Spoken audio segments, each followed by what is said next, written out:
Close your eyes and imagine. What if the things in life that cause us the greatest pain, the things that bring us grief, are challenges? Challenges designed to help us grow, to ultimately become what we were always meant to be. We feel like we've been buried, but what if, like a seed, we've been planted? And having been planted, we grow to become a mighty tree. Now, open your eyes. Open your eyes to this way of viewing life. Come with me as we explore your true, infinite, eternal nature.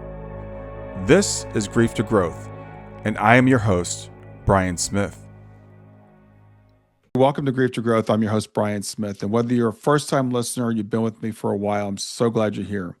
This show is all about helping you navigate the storms of life, ask the big questions, who we are, why we're here, where we came from, and where we're going. But most of all, to find hope even in the midst of loss. Today's guest has lived through the unimaginable and emerged with a message of healing, resilience, and of deep, unwavering hope. I'm honored to be joined by Theo Boyd, award-winning author, grief educator, and podcaster. You may know her from a raw and powerful memoir, My Grief Is Not Like Yours, and now she's back with a brand new book, Hope All the Way, Discovering Divine Signs in Life After Loss. In 2019, Theo's life was changed forever when a tragic accident on her family farm claimed her mother's life, just weeks before her parents' 50th wedding anniversary. And shortly after, grief took another devastating turn when her father passed by suicide. And if that wasn't enough, her marriage also fell apart during this time, leaving her to rebuild her life in the wake of overwhelming loss. Theo's new book is releasing December 2nd. We're recording this on November 20th, 2025. It's more than a memoir. It's a guide to navigating grief, rediscovering purpose, and learning to trust that hope is still possible. All the things we talk about here on Grief to Growth.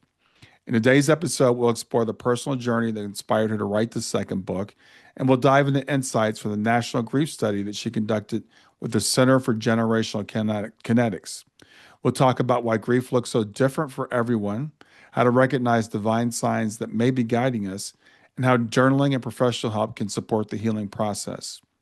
We'll also touch on how to survive the holiday season while grieving and how to support those that we love who are hurting.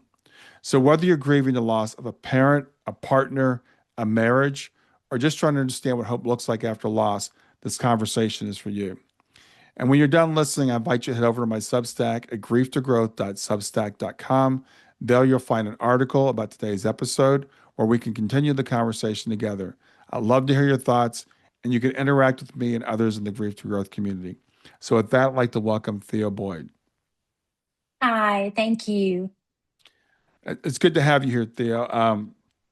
Your story, and I talked to a lot of people that have been through lots of tragedies, but your story is filled with unimaginable tragedy.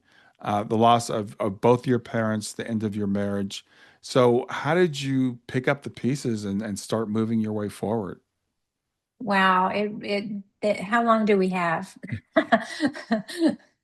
We've got quite It a was, while, so yeah, take your time.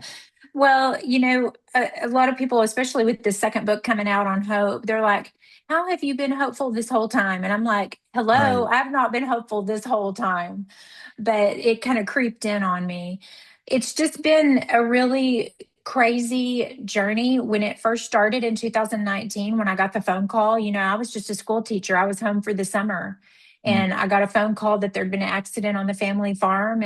And when I got there, I learned what had happened, and I, I couldn't even, I couldn't even fathom it. And I was hearing my dad in the ambulance, and he was inconsolable, of course. And Mm. from that moment, my life completely changed. But it wasn't in those early moments that I really knew what was going to be going on the next few years. You Right. have to get through that early onset, that fresh grief.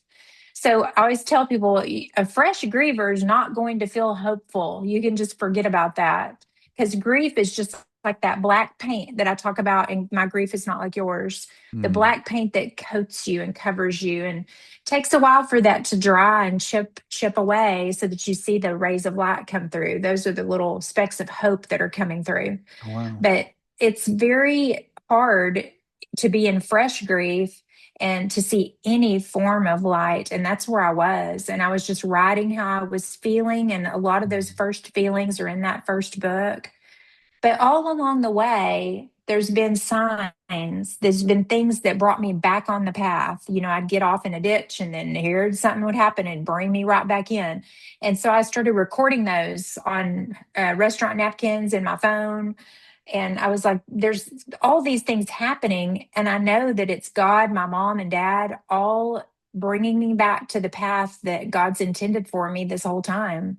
Hmm. And I use this a lot, but I think it was Mark Twain that said the two most important days in your life, the day that you were born and the day you know why you were born. And I know beyond the shadow of a doubt that I was born to write that first book, that grief book. I'd never written a book before. I was a creative writing teacher, an English teacher, but I'd never written a book. And I never thought I was going to ever write a book, especially on grief. Mm. So it's crazy where your life will take you. I was 47 years old, high school English teacher, and now I'm out helping who I once was. And that's beautiful to me that I'm able to carry on the story of my parents, their beautiful love story, and the wonderful testimony and ministry they had in our community, and keep that going, keep that legacy going to help Mm. other people. And my parents are still helping people even in their death. Yeah, that's awesome. And I like what you said, and it's really important that we understand that people that are listening understand. We don't go from that tragic accident to writing a book called Hope All the Way. There's a lot of steps in between there. So your mother passed in an accident on the farm, and your father survived that. And then did how was he after your mother passed? I know he eventually ended up succumbing to suicide. I told everybody at Mama's visitation at the funeral home that night, I said, I lost Daddy in that accident too. Wow. He also had a little bit of dementia. It wasn't much, but when the accident happened, the doctors said that it catapulted him like 6 to 8 years in his dementia. Hmm.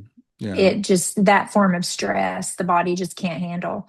And Daddy was, over the next 3 years, he was on and off his funny, trying to be funny self. He was Mhm. always a comedian, and he was just such a charismatic individual. He is a great preacher, and he wrote poetry and short stories and beautiful sermons. And he preached so many funerals and married so many people in our area, and everybody Mhm. knew him. And after 2019 and Mama's accident, then COVID came.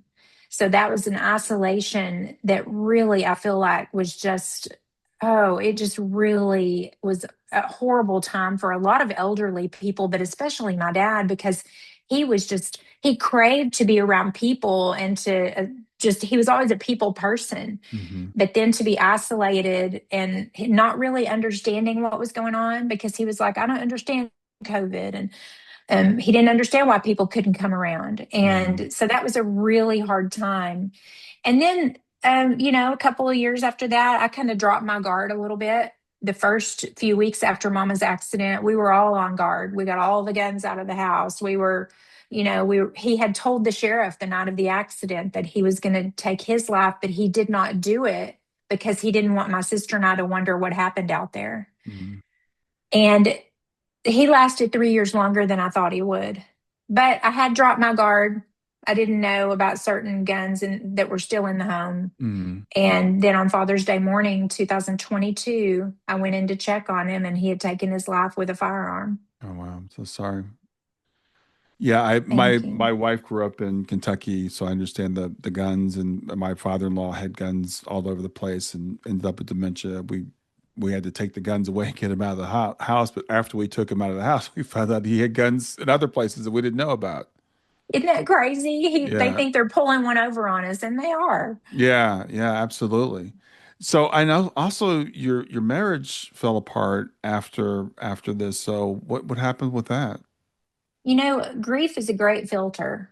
It Mm. it will bring everything to the surface. So if anything was wrong before and you thought you had it handled, grief's going to bring all that right up. Yeah. And, we had a few problems, not much in the past, but grief does some crazy things in a marriage. Hmm. And I found out that he had been unfaithful during the grief when I was staying with my dad. And, everybody grieves in their own way, right? Yeah. So Yeah. we had to start going to counseling, and then that didn't work. And it was just like that pattern kept continuing.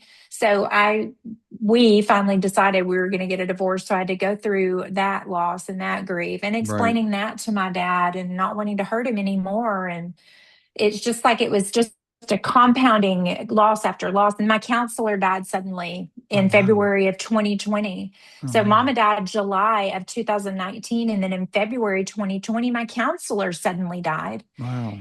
And I've been going to her for 18 years. And just, we tell everybody to exercise your body, but we need to be exercising this. So I had went to her for just minor life things, Hmm. blended marriage, raising a teenage daughter, but never anything of this magnitude Mm. until that night of the accident. And I talked to her, and I was worried about my dad because he's a minister, but he's saying all these words that I'd never heard him say Yeah. and didn't even know he knew them.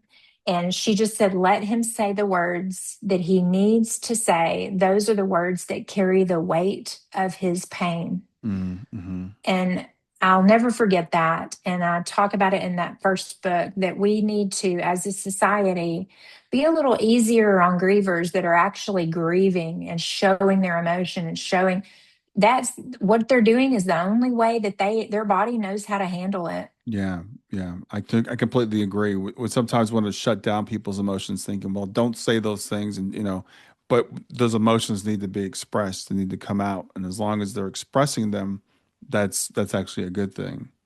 Right. I'm so glad she gave me that advice on that night Yeah. because otherwise I would have went in there and said, you need to stop, but I Mhm. didn't. I didn't silence him, which was hard on anybody that was in the house. Very Yeah. hard night. I never want to relive that night ever again. It Yeah. was just a night of misery and, you know, just shock, complete shock. But Yeah. now I don't remember what your original question was.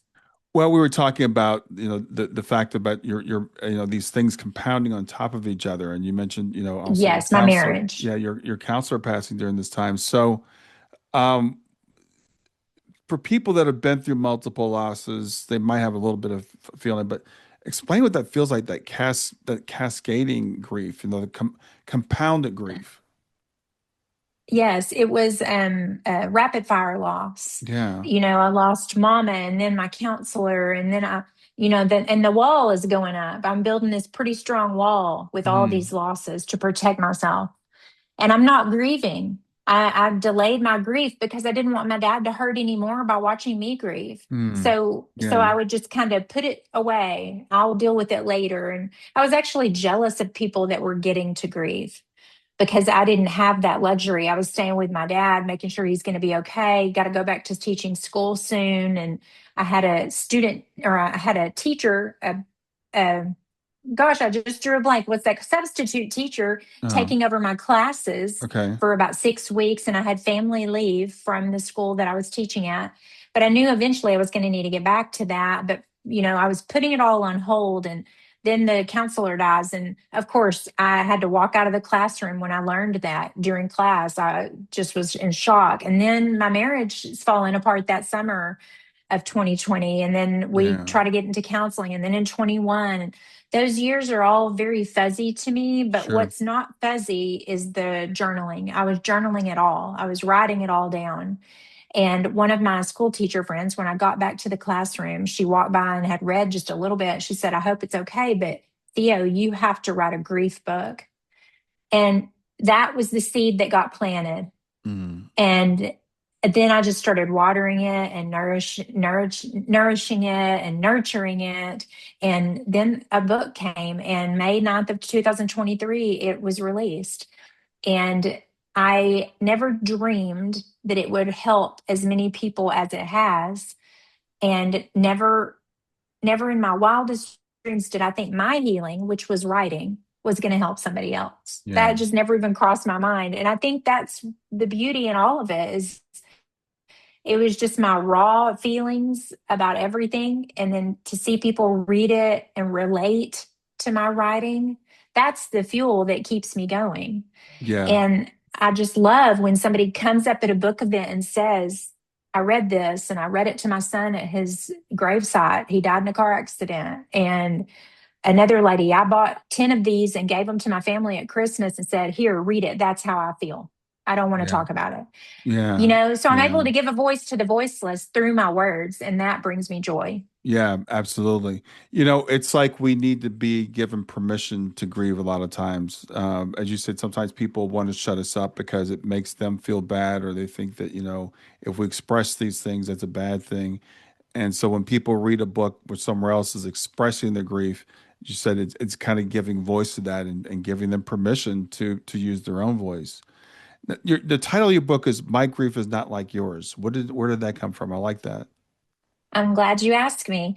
Early on, fresh in my grief of my mom, people would come up to me, very well intentioned friends and family, and they would offer me, advice or books or tell me, try to relate to me, like, Hmm. well, when my mom died, I did this. Yeah. And when they would tell me things or compare, I just couldn't relate unless their mom had been run over by a tractor that their dad was driving. I couldn't relate. Yeah. And all that kept echoing in my mind was, my grief is not like yours. My Mm. grief is not like yours. And I thought, if I'm feeling this way, there have to be millions of other people feeling this way. And that's unheard and unwitnessed. Hmm. And I felt like my mom was being forgotten. I felt like all of a sudden she was an individual on earth that when she died, she was just put in a category. And I just felt so unheard. So I Mm. said, you know what? That's the title of my book. My grief is not like yours. And the reason I titled it that is that so whoever holds the book, whoever has that book, can own that title for themselves, Mm. and Right. they can write their own pain on its pages. Because after each chapter, I've got the journaling questions and where they can write in their own grief. Hmm. So my intention was not so that people would just read about my grief and my story. It was so they could have that title for themselves and feel like they can own their own grief. Yeah. You mentioned when your mother passed, you felt like she was no longer an individual. She was put into a category. What do you mean by that?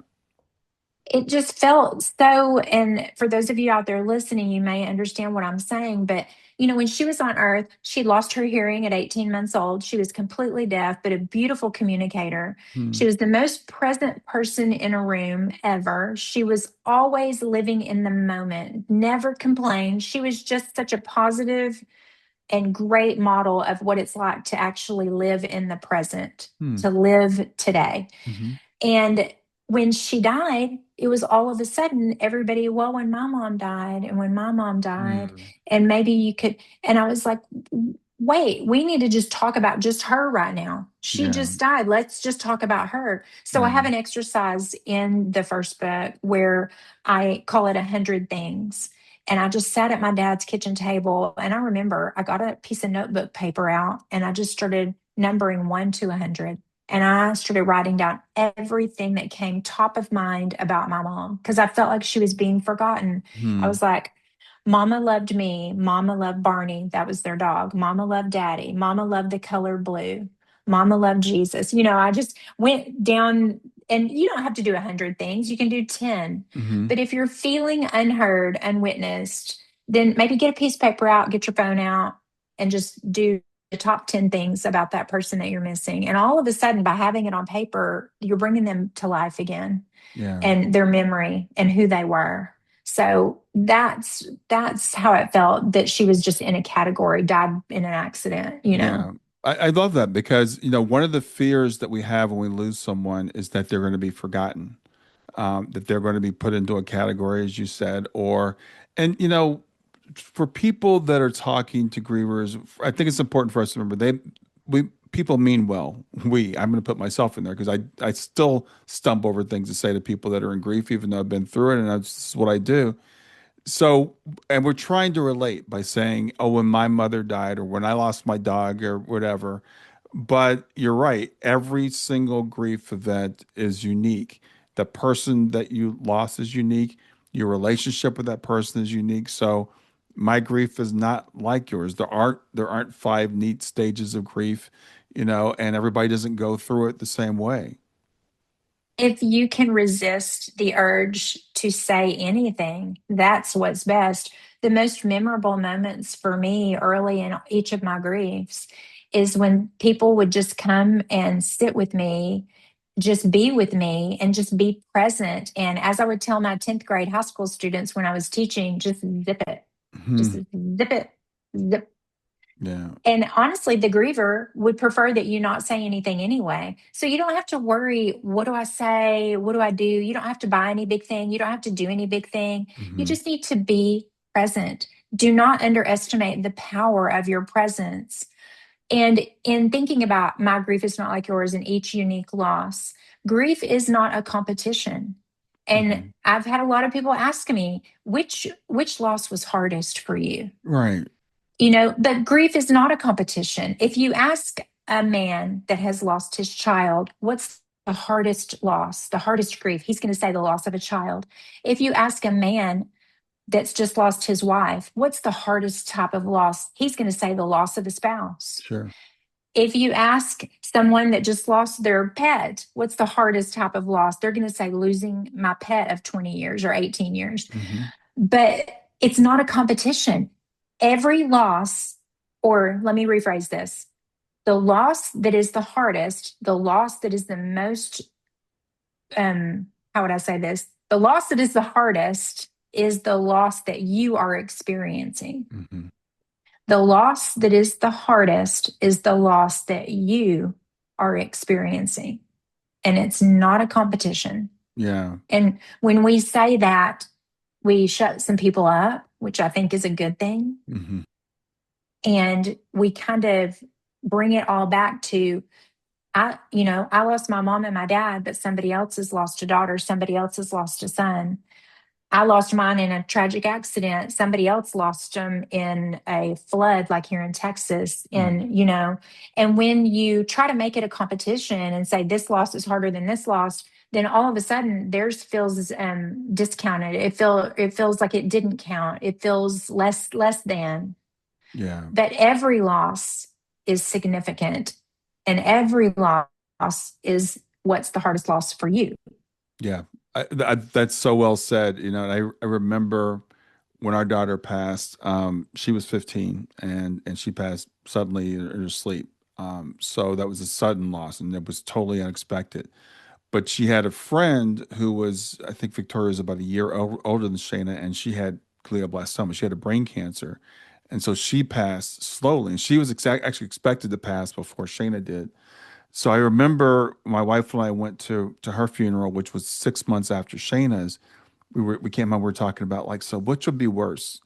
To be Victoria's parents to go through losing her slowly and watch her deter, or to be us where we didn't have a chance to say goodbye, where it was just like she's here and she's gone.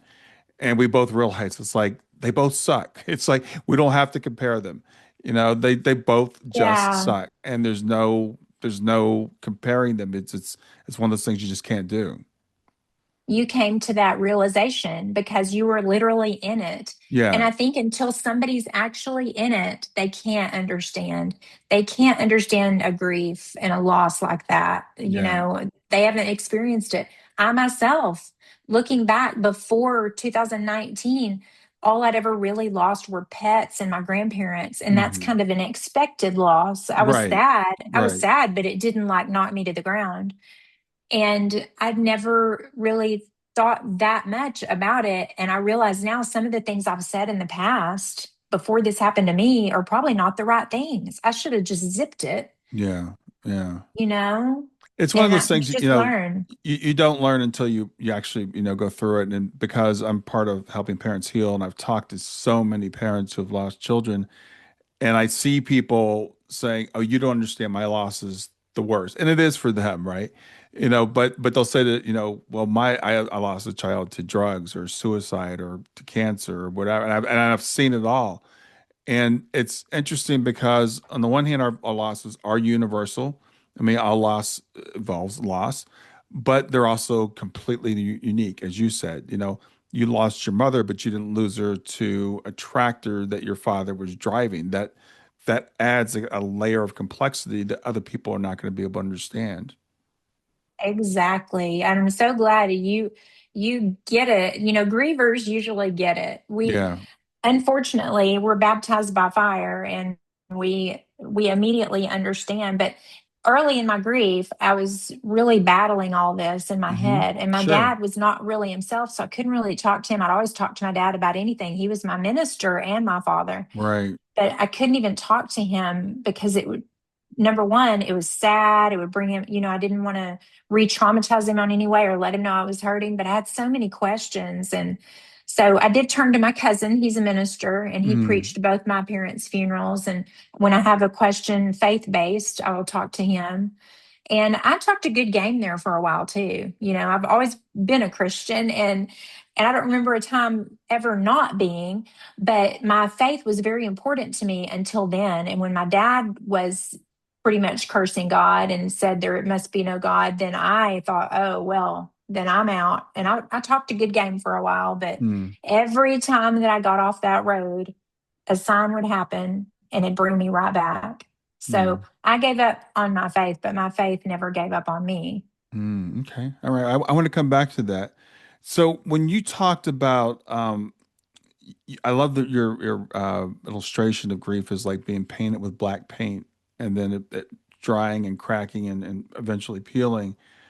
But I can imagine, after your father's loss and loss of your counselor and the loss of your marriage, I think I've got no, your mother, that's right. Your mother first, then your counselor, then your father, or then your marriage, then your father, right? Yeah, that's So right. I would imagine every time it's like the paint's getting dumped on you again.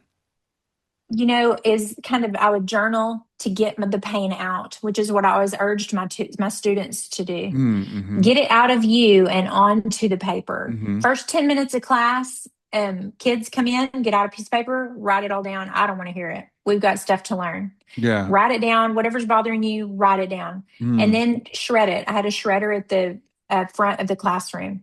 They could go shred it. It's not going to be graded, but just get it out. And it was called a free write, a 10-minute free write. So I started doing those free writes Oh wow. for myself. Mm-hmm. My mom died. I was doing the 100 things and journaling some stuff about her and about what daddy was going through. And then when my counselor died, I started writing down the things that she had shared with me all through the years. I didn't want to forget them.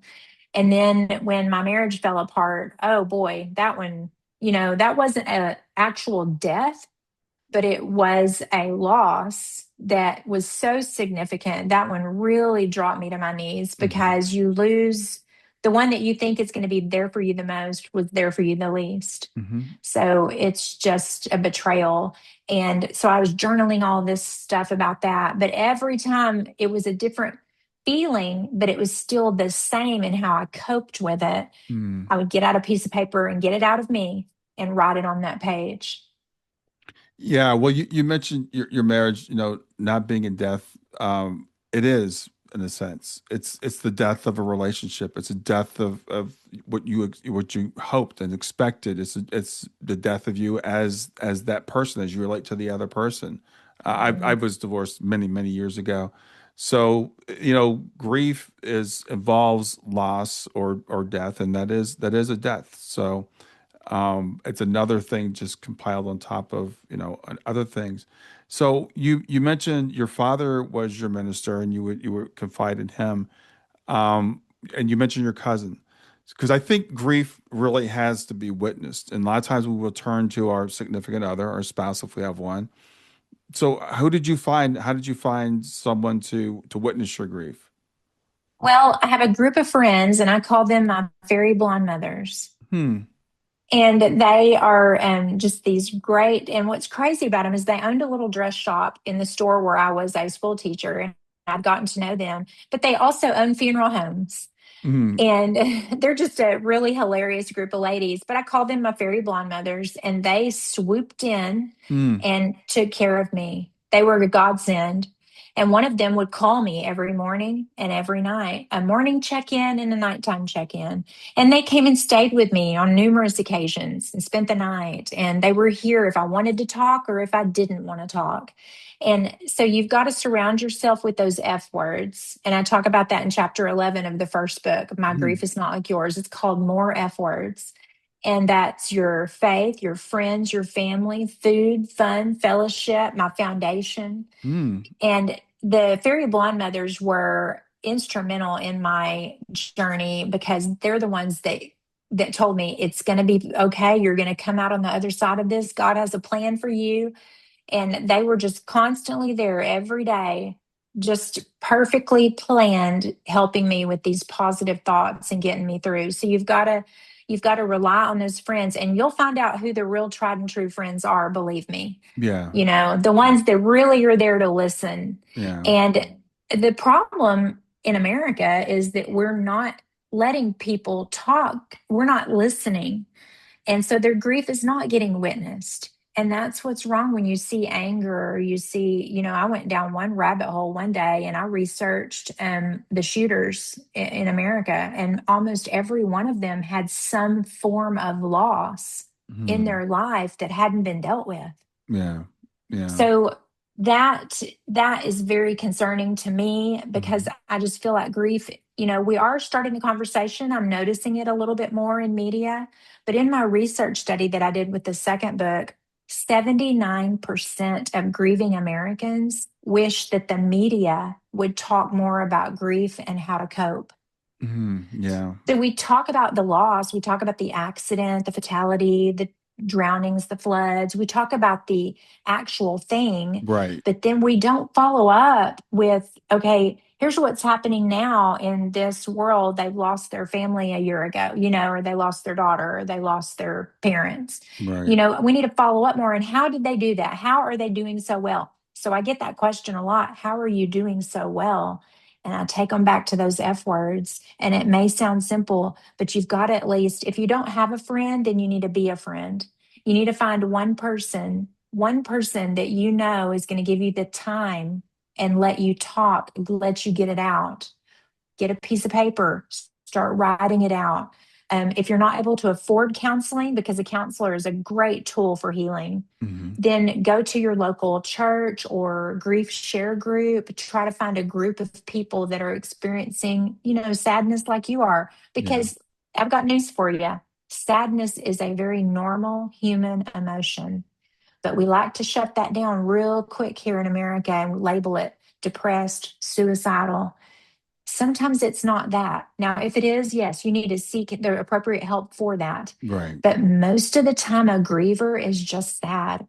And I just kept asking myself, because I was getting labeled a lot. Well, her dad committed suicide. I bet she's going to.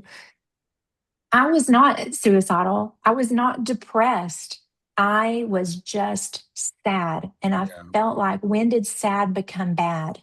It's a very normal human emotion. The most human thing you can do is grieve. Yeah, that's a really, really important point, because in the DSM-5, the diagnostic manual for, they diagnose this thing called prolonged grief disorder, which probably makes some sense, I guess. But, as you said, grieving and being sad doesn't mean you're depressed, as in like a drug is going to help you or something. And I remember when I first heard about this prolonged grief disorder, they were so excited because they thought, well, if we treat grief like a disorder, like a drug addiction, then we can find a drug that we can give people and their grief will go away. And it's like this is not a brain chemistry thing. The brain chemistry might change, but it's because we have a reason. And I went to a doctor. I remember I was switching doctors at the time for some reason, and I went to an older. It was a guy, but it was an older doctor, and he said, "How are you feeling?" Blah blah blah. And he started asking about my other than my physical health, which is great because most doctors don't. And he said, "Are you feeling any anxiety or depression?" I said, "Yeah." And he goes, "Oh, really?" And he goes, "What's going on?" I said, "Well, my daughter passed away." And he goes, "Okay, well, that's normal. You're going to feel that." I'm like, "Great, I appreciated that." Then I ended up going to a younger doctor a little bit after that. It was a young woman, and she asked me the same question, and I told her, and she goes, "Oh, well, maybe we can prescribe something for you." And I was like, "No, I don't need any medication. It's normal for me to feel this way when I lost my daughter." Yeah, grief is not a disorder. Right. That's like saying, when they did that, I was furious, because 2 weeks after my mom's accident, Gail diagnosed me with complicated grief. Mm. 2 weeks. And if I had not gotten that diagnosis, I don't think I'd be sitting here talking to you today. Hmm. Because when she told me I had complicated grief, all of a sudden I felt like I belonged. I Yeah. felt like I wasn't going crazy. It's not Yeah. just me. There's Right. actually a name for this. Right. And now that they've taken that away, and you have to have been experiencing what I was going through after 2 weeks for 12 months before Yeah. you can get the diagnosis, Right. and then to call it a disorder, that's like saying if you have ever loved anyone, you have a disorder. Yeah, exactly. Yeah. Yeah, exactly. And there is a complicated grief, it makes sense because you talked about we lose a pet, we expect it. And typically if we lose a pet or a grandparent who's elderly, we accept it, we move on. We don't need any kind of, assistance. But having your father, have an accident with your mother with a tractor, that comes with a whole set of things. And then when these things compound on top of each other, that's when we might need to reach out for some help. But it doesn't mean it's a medical thing, and it doesn't mean a pill is going to help. Right. And I'm Yeah. just so, I want to fight that fight, but I'm just going to wait and hope that they come to me and say, "Hey, Theo, we heard you did a research study about it." And Yeah. yeah, I did. I've got the data to back up what I'm saying. But prolonged grief is not a disorder. It's the most normal thing that your body could be doing. I would actually be worried if you were not grieving Yeah. 12 months.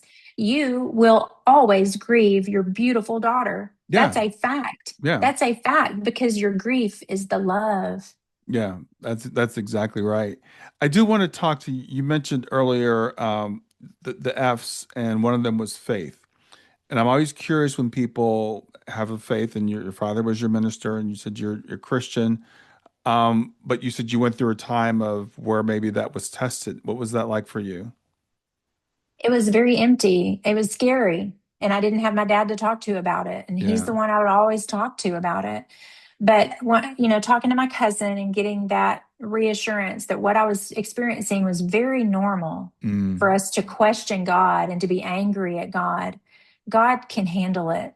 yeah. God, you will hear people say, well, God won't give you more than you can handle. But that's not even biblical. It's not even in the Bible. Right. And God may give you more than you can handle. And my dad is proof of that. Yeah. But that doesn't mean it's not still part of his plan. He's Mm, still, Romans 8:28 says, all things work together for good for them that love God.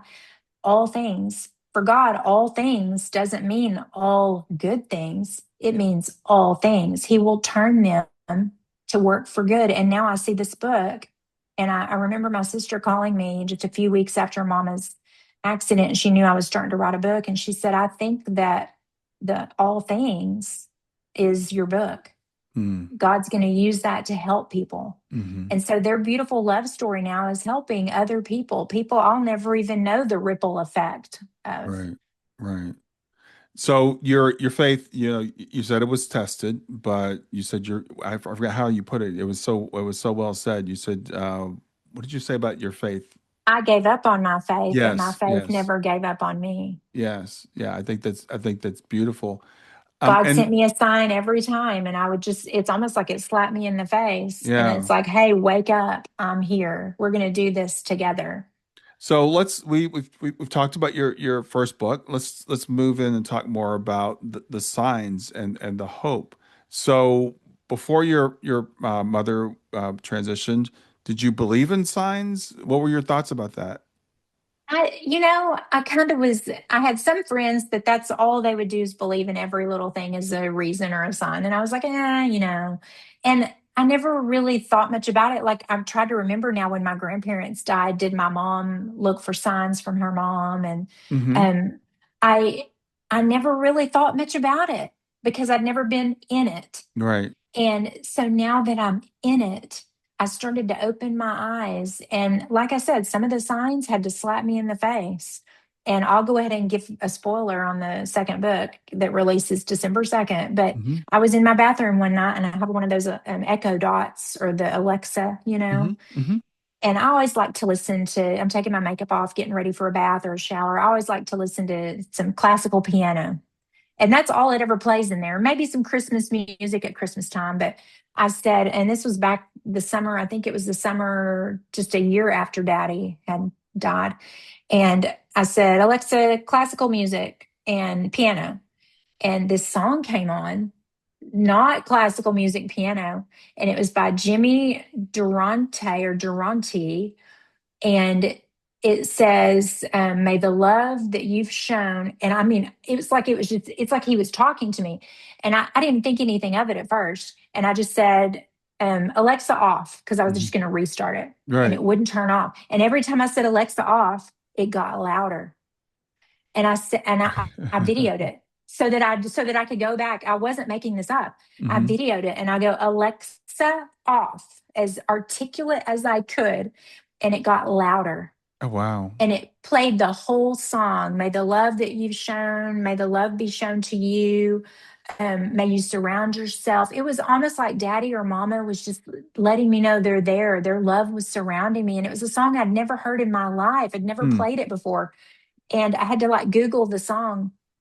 But every time I said Alexa off, it got louder. And then when the song was over, it just turned off. I didn't say Alexa off, it just turned off. Oh, wow. And I'll never forget where I was and how I felt. And I smiled and I was like, they're all around me. Hmm. There's, they're here. And so the signs in my book are ones that you cannot easily discount. And I'll give you another one. And this one is just so huge and it's just so beautiful. So my dad was a farmer and a preacher, a farmer, rancher, and a preacher. We were peanut farmers. Hmm. And my mom was deaf. She lost her hearing when she was 18 months old due to a high fever. Well, I have now found a new love. So it is possible to love after loss. And guess what? He's a farmer, just like my dad, lives about 30 minutes from my home, Hmm. and he's deaf. Oh, wow. Wow. Wow. Yeah. I mean, that was just like he and I both to this day, we talk about it all the time. My mom and dad were up there like, give her somebody. And my dad's like, give her a farmer. And then my mom's like, and he's deaf. And then God says, yes, let her, so she's not alone. So I do Yeah. have somebody that I share movies with and dinner with. And his family's just been so wonderful to Oh, me. And, wow. it's beautiful. And I talk about him in the second book and what a beautiful sign that was from above. You can't Yeah. discount that. Yeah. Well, congratulations on that. Yeah. So, it's interesting because I grew up. My grandfather was my pastor, and we never talked about things like signs. I didn't know anything about signs or people being still being around. It's like you die, you go to heaven. You're not here anymore. Exactly. So when these signs started coming through, but you said you had friends that were into that, so I guess you were like, okay, well, I guess this is real. I started reading some books on it. I started reading some books about signs that other people were experiencing and still being very discerning because I grew up, it sounds like you did. Hmm. Daddy never talked about signs. Only thing you need to worry about is God, what his plan is for you. Right. But I do feel that God used these signs of hope to get me back up Hmm. because I was down in the dirt.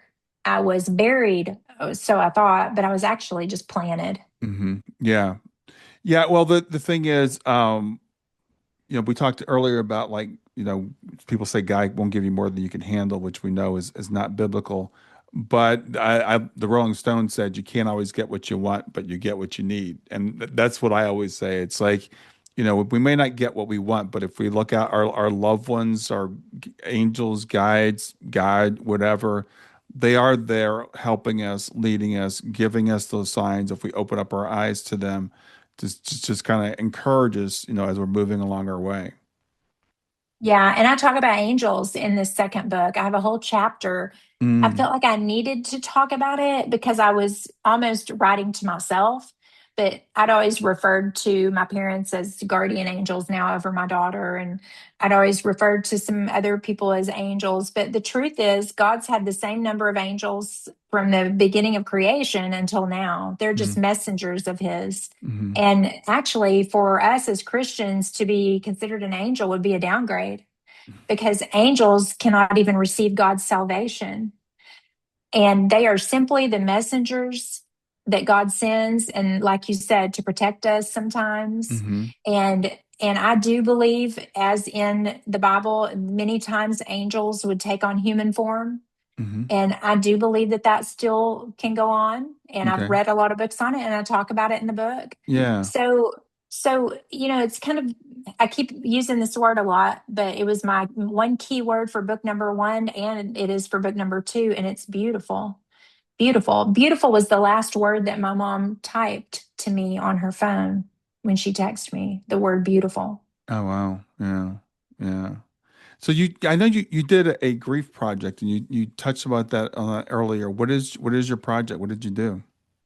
Well, I was at a seminar with a brand company that I'm a part of in Nashville a little over 2 years ago. And one of their guest speakers was Jason Dorsey, and he runs the Center for Generational Kinetics out Hmm. of Austin, Texas. Okay. And he asked the audience, what's a topic? Because he was talking about his research.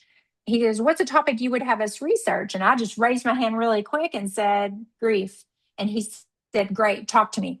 So afterwards, I talked to him. He said, I've never researched that in America. And he Googled really quick stateofgrief.com. And it wasn't even, we went to GoDaddy and I secured that site really quick. So you can go to stateofgrief.com right Hmm. now and download the full study. Okay.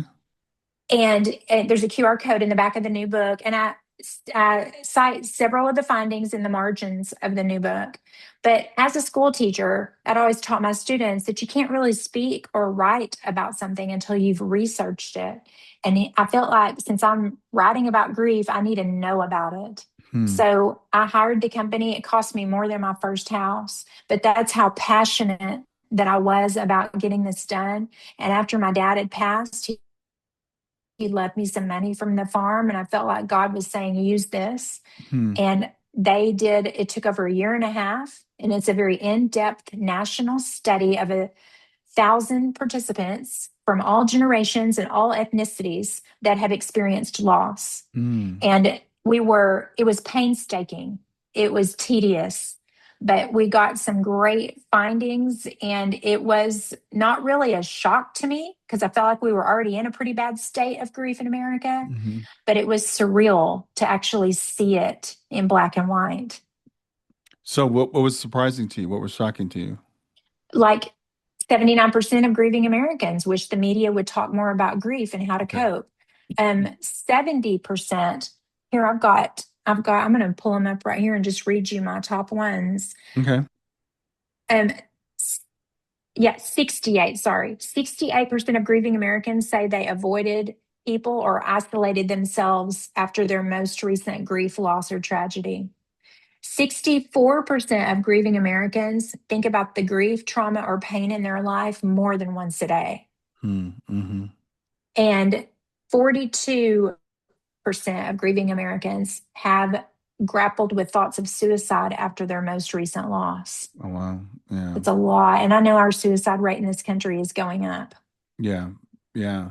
Those are really yeah, those are shocking numbers. And we what we do know is that we don't teach people how to deal with grief. Either we don't teach people how to deal with grievers, and we don't teach people personally how to deal with grief. So I think a lot of times we do feel isolated and we feel clueless. What do I do? What am I supposed to expect? When I'm going through this, people want to know what's normal, which is interesting because it's different for everybody. But there are some general things that kind of come along with it. You can probably expect to feel sad. It's not a bad thing to feel sad. I wish they taught a class in high school about it. Because in most high schools, unfortunately, there will be some traumatic accident Yeah. and there or some type of loss where the school is going to have a collective grief where they're all feeling it. Or there's things going on in America that the students are feeling. There's a collective grief among them. So I Hmm. wish they did have a class where they'd teach them this is what's normal. But instead, and another shocking study is that the majority of the people that are isolating themselves in that percentage is Gen Z, which is our 21 to 26-year-olds, I believe. Okay. The Gen Z generation is not grieving. They're hiding it, isolating, shoving it to the side, not grieving. So, why is that shocking? Because guess what they're doing right now? They're starting families. Yeah. And so, what are their children going to do? Where are we going to be when their children do not grieve? Yeah, it's like we're going backward. It's like our parents' generation didn't express a lot of emotions. They just kind of sucked things up. And I've talked to people who's like maybe their grandmother or their mother lost a child, for example, and they're like they never spoke about it again. And they Yeah. became a very changed person. Our generation, we were taught a little bit more to express things, but it seems like it's kind of going the other way with the isolation, which is a very sad thing. So this study that you've done, hopefully will, some people start to look at that and realize this is a problem, because grief is, of all the things that we're going to experience in life, it's one of the most almost guaranteed to be universal. If you live long enough, it is universal. We're all going to experience a loss at some point, if you're here. So we deny it, though. We bury our heads in the sand and we don't think it's an important skill, important thing to learn about. Yeah, we just take it for granted that everybody's going to figure out how to figure it out themselves. But a lot of people don't have the foundation like what I had. Such a strong foundation built on my faith and my mom and dad, and everything was really pretty perfect for my childhood. And Mm, so I feel like since I was blessed with that gift, that wonderful foundation of a great mother and father, strong characters, and my faith, that it is my duty now to use my voice to help those that didn't have that. yeah, yeah, that's awesome that you do that. You write that hope is the missing ingredient in life after loss. So, what is it that helped you to feel hope again? I know you talked about your support system, you talked about your faith. Was there anything else? And explain why you think hope is the missing ingredient. Well, when we're first grieving and fresh grievers, we everything's hopeless. There's no I didn't even remember that word hope. I didn't even remember the word. When somebody said it to me, the first time that I heard it was when I'd entered one of my favorite things to do, and I tell people all the time, my mom always said, hobbies make you happy. You have to keep putting yourself into doing something, doing your hobby, doing what brings you joy. And what Hmm. brings me joy is writing contest. I love entering writing contest. I love submitting an essay to some crazy contest because now we have the internet and we can find contests everywhere. And it's Hmm. just fun for me. I love the competition. I'm very competitive. So it's fun whether I win or not. It was just fun to have the anticipation of maybe I will. And I have won several. So Hmm. it's a lot of fun. But I Hmm. remember a friend of mine saying, "Well, it's okay. Just keep sending it in and just have hope that you'll win one of them." And I thought, hope. That's what I'm doing. When I send in something to a writing competition, I have hope. Hmm. Hmm. And then when signs would happen like the butterfly, that's another sign I talk about in the book that was very early after my mom's accident, this butterfly, this very same butterfly, every night in the same part of my backyard would come sit on my hand. And I have a picture of it in the book Wow. every night. And I just was like, that is hope, trying to show me that life still exists. Life is for the living. We're still here for a reason. And I've got to keep seeing the hope. My mom and dad did so many things for so many people, and I'm 53 now. I was 47, 48, 49 writing that first book. I've Hmm. got a lot of years left that I need, and to show my daughter. I have one daughter. She's at the time she was at A&M University, and then during all this somehow she got herself into law school, and she's now an attorney in Houston, Texas. Hmm. And through all that, she is hope. Yeah. She is hope. So hope is always there. Here's the big news flash for everybody. You can give up and think everything's hopeless, and that's okay. You're going to have to do that for a time if you've been through something bad. Hmm. It's hopeless, it's dark. But eventually, you'll see little rays of light when that black paint that's covering you starts to chip away. And Right. that's hope. And hope is always there. It's just waiting for you to see it. Yeah. Wow. That's beautiful. I love the way you said that. The Because lighthouse is always on the shore, but when you're out in the dark at sea, you can't see it, right. but it's still there Yeah. shining. You just have Yeah. to wait till the fog lifts a little bit, then you can see it. Yeah, I think that's beautifully said. And hope, I think that's the one thing that we always need. If we lose hope, now again, we can lose it for a while, but you have to get that hope back. If you we That's what human needs, is we need that to survive. We need to know that something good can still come. And when you're in that early grief, and this is what's important to understand. You will lose sight of the hope. It will be like the black paint's completely covered. It doesn't mean it's gone, but you just lost sight of it. I think it's a beautiful image. Yeah, thank you. You talk about journaling, and I know it's been an important part of your journey. You're a writer. You talk about writing, but I know people will say, "Well, I'm not a writer. I don't know how to write. I've never journaled. How do I get started?" What advice do you have for people that are in that position? Writing comes easy to me. So it's not lost on me that for some people, because I was a writing teacher. So Right. I had students that were just like, I can't write, miss. I can't do it. I would urge you, even though you say you can't write, to just get out a pen and paper if you're able to and just start writing a little bit of what's in your head, just a little bit, and see where that goes. But if it's not going anywhere, that's fine. Some other outlets for grief are finding that one confidant. If you have one confidant, it could be your dog. My dog, he's heard everything. He's been with me every step of the way. Mm-hmm. You've got to find an outlet for your pain. Mm-hmm. It could be going to Hobby Lobby and going down the craft aisle, finding one thing that strikes you that you want to start doing. You've got hobbies make you happy.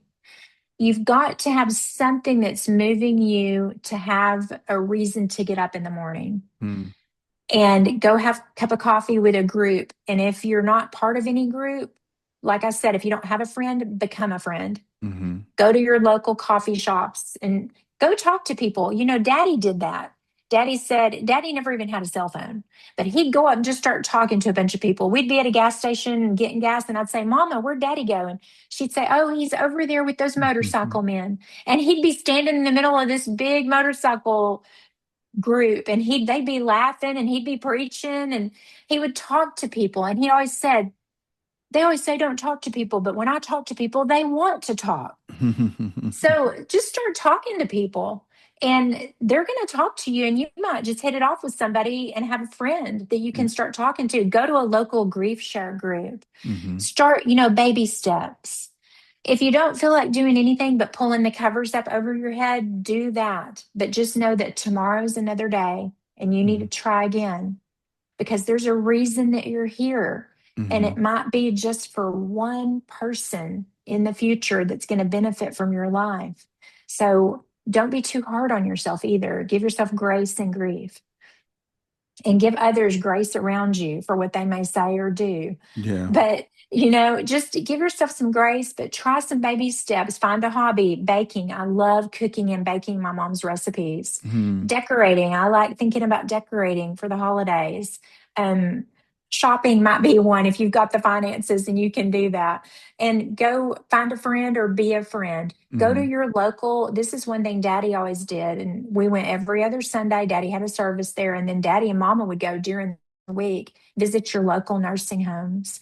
Daddy always said, if you're feeling bad about anything in your life, go to the nursing home and help those people feel better. And all of a sudden, the focus is not on you anymore, it's on them. Mm-hmm. That's when you're going to see the transition for yourself from hopelessness to hope, when you can put it off and out of you and help somebody else.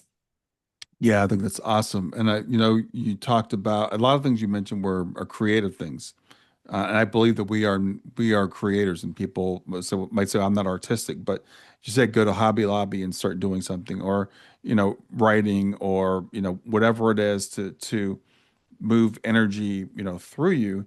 And as I understand your books, I think both of them have journaling prompts. So for people that say, I don't know how to journal, because that could be very difficult sitting down looking at a blank page and saying, what am I supposed to do?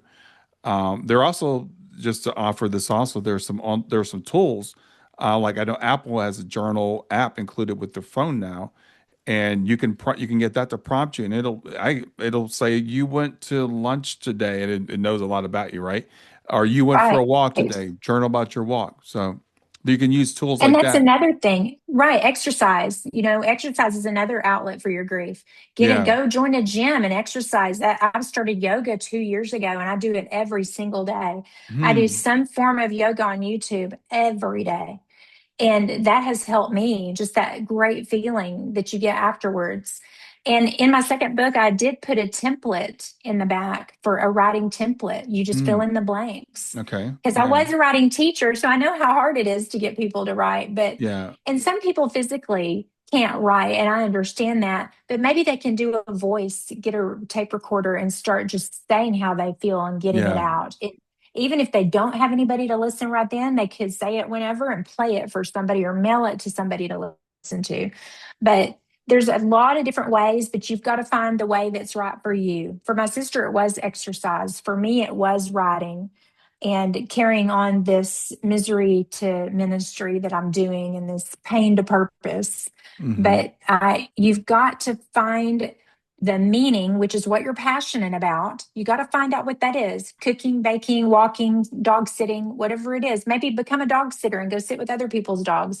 But you got to find what that meaning is. And then later, when you turn that meaning into purpose, that's when you start serving others. So let me rephrase that. When you find the meaning in your life, Hmm. that's what you're passionate about. It's what you have to do no matter what. For me, it's writing. Hmm. When you turn that into service for others, that is purpose. Yeah. Yeah. Wow. I like that. Yeah, and it's interesting. As you said, we've got to find the thing that works for us. It's different for everybody. I interviewed a woman on my podcast who had lost her mother, and people were recommending different things, and they were like yoga, and she tried yoga, she didn't like it. She tried walking, she tried journaling, whatever, and then she got into powerlifting. And that happened to be the thing that worked for her. She loved powerlifting. She goes, I like feeling, it makes me feel empowered. It makes me feel strong. She liked just the meditative aspect of counting the reps. And it's like, okay, well, powerlifting's not for everybody, but that was her thing and she found it. So we've got to try different things. So for people that say, I haven't found my thing yet, just keep trying and find that That's thing that you right. said that really just that you kind of get lost in, that you just really enjoy doing. Absolutely. So in your book, your new book, which is coming out by the time this is out, your book will be out. We talked about this is the book that talks about hope and finding hope and moving forward. So for that person that's still in the early part, right? That's still in the part when you wrote your first book about grief. What do you have to say to them about hope that when right now they're not feeling anything at all? They're not feeling hope.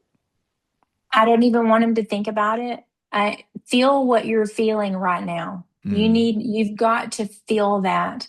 You can't just jump. You can't just jump and mask it and put it under the rug. You've got to feel what you're feeling. But just know that hope is there. It's just waiting for you when you're ready.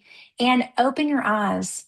Open your eyes to the signs around you because they're not that far away. I still have a relationship with my parents. It's just a mm, very different one. mm, I talk to them every day. Their spirit's still surrounding me. Their spirit's still on the farm. I hear them in my head. They're still here. It's just a different relationship. Their mm, physical body may be gone from this earth, but they're still here. So every day that we miss them is just one day closer to when we'll see them again, yeah, how yeah. I like to think of it. But just feel what you're feeling right now and just know that hope is around the corner. It's going to be there when you're ready, when God's ready for you to see it. And Hmm. he's going to show it to you, so keep your eyes open for it. Yeah, I love that. I think that's probably a really great way to wrap up. So I do want to ask you though, is there anything that you would like to have talked about that I didn't ask you about? I love when people ask me that because I have no idea. I I I I'm building a house right now out on my family farm, Hmm. and it's going to be finished in about February Oh, wow. of 2026. I've been working on it for over a year with a builder, and I'm bringing a lot of the old things in the old farmhouse into my new house. And that's very important. People need to know that healing is not forgetting. Healing is moving forward and integrating our grief. I'm Yeah. bringing the past with me. I've got parts of the old farmhouse in my new farmhouse. My mom and dad are still there with me. Like Mm. I said earlier, it's just different. But my new farmhouse is just beautiful. I'm so excited to be back there. And, a lot of people are like, I'm surprised you're able to move back there where your mom died or where your dad died. And at first, I was questioning, am I going to do this? But then I got a sign. It's in that second book. Hmm. And I was like, this is exactly where I'm supposed to be. This is exactly how God intended for me to spend my last years. I'm 53, hopefully the next 50 in Hmm. this house on the farm where I grew up, where my roots are, writing my books. And so that's where I'm going to be. That's awesome. I love that. I love that. I love that hope. And I love what you talked about was we move forward with them. We take them with them. We continue the relationship.